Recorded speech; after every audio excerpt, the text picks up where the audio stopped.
আজকের বিকেলের মেনু মুচমুচে ডাল পুরি সাথে ছোলার ডাল, আমার হাতের তৈরি।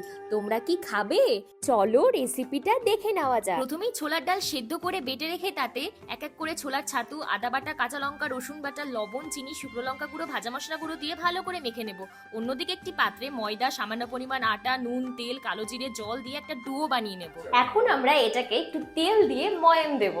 এরপরে বড় বড় লেচি কেটে ওর মধ্যে পুর দিয়ে হালকা হাতে ডালপুরিগুলো বেলে নিলাম এক এক করে। এরপর কড়াইতে তেল গরম হতে দিয়ে রিফাইন্ড অয়েলে ডিপ ফ্রাই করে নিলেই রেডি আমাদের সবার প্রিয় খাবার ডালপুরি। মিঠাই কুকিং সিরিজের রান্নাগুলো তোমাদের কেমন লাগছে তোমরা কিন্তু কমেন্ট সেকশনে জানাও।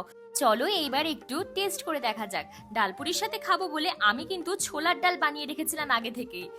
ওয়াও, কি সুন্দর খেতে, অসাধারণ, জাস্ট ফাটাফাটি, পুরো জমে ক্ষীর। আমি এদিকে খেতে থাকি, তোমরা কিন্তু চ্যানেলটিকে সাবস্ক্রাইব করে দাও।